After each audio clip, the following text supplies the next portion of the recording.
vivons dans un monde qu'on peut critiquer, qui est le monde de la dérision. Vous le savez bien, et dans les médias, je dirais le monde de la dérision, on se moque de tout. Le fait que ça se fasse me satisfait. Parce que ça veut dire que nous avons, qu'on est libre. Peu à peu... Il faut qu'on soit beaucoup plus sage que ça, qu'on rentre pas dans ces provocations. Et c'est pour ça que... C'est l'autocensure, ça, Jamel. Tu comprends ce que je veux dire? Si on commence à pas faire de dessin pour pas choquer les musulmans... Non, c'est de l'autocensure. C'est la fin de la liberté d'expression. Pour moi, la liberté d'expression, la liberté d'expression et le respect font partie, sont mariés ensemble. Moi, je suis pour la liberté d'expression. Mais si je vais blesser une personne, pourquoi blesser la personne? Non, mais si moi j'ai envie de faire une caricature sur Mahomet ou sur un rabbin ou sur Jésus-Christ, il faut que j'ai le droit de le faire. Tu comprends? C'est ça la France. Quand tu sais que tu vas blesser 10 millions de personnes, pourquoi tu vas les blesser? Pourquoi? C'est la liberté, c'est ça. C'est la liberté de...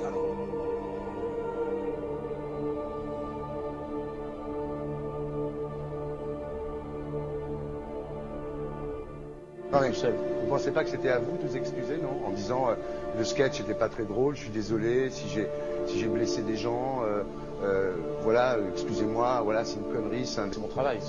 Mais vous ne referiez pas le même sketch quand même? Mais le spectacle que je fais reprend en grande partie les lignes de ce sketch. Mais il y a un truc que je ne comprends pas sur cette affaire, c'est qu'à aucun moment vous avez senti le besoin de vous excuser et que vous en avez rajouté. C'est tellement surprenant, c'est tellement inadmissible que j'en suis choqué. Voilà. Dans un pays où on peut parler, on peut s'exprimer. Et là, pourquoi tout d'un coup, sur un sujet, on ne pourrait pas s'exprimer? Vous savez bien pourquoi on ne peut pas s'exprimer. Pourquoi? Parce que dans ce pays, on a envoyé pendant la guerre des juifs dans des chambres à gaz et que ça crée un petit problème quand même. Vous voyez ce que je veux dire? Dans ce pays, on a envoyé pendant 400 ans des centaines de millions de Noirs. Il y a eu 400 ans d'esclavage. Et pourtant, ça n'a pas empêché Michel Lett de faire un sketch qui m'a fait marrer. Où il faisait un noir, et à la fin, il faisait un singe, et en parlant des narines, en parlant des lunettes. En tout cas, lui, il n'a pas été interdit d'exercer son travail. Il a même eu la Légion d'honneur. Quelqu'un qui a toute sa famille qui a été exterminée dans un camp de concentration et qui voit quelqu'un à la télé qui dit Israël. Vous vous rendez compte? Je ne sais pas. Mais on peut pas. Il y a des moments où même si on connaît les gens, même si on les a invités, on leur... Et c'est pour ça que... C'est l'autocensure, ça, Jamel. Tu comprends ce que je veux dire? Si on commence à pas faire de dessin pour pas choquer les musulmans...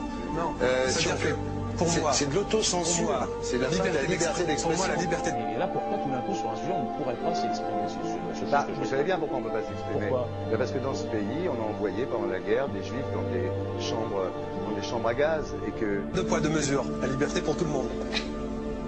C'est-à-dire? La liberté pour tout le monde. Il y a une personne comme Dieudonné qui a fait un rabbin, enfin qui a fait un colon juif, etc. Tous ces DVD ne sont plus dans les pactes. On l'empêche médiatiquement, on ne le voit plus. Alors que lui, c'est un comique. Plusieurs lois qui ont été faites contre l'antisémitisme. Et moi, je fais un appel aujourd'hui de faire une loi contre l'islamophobie.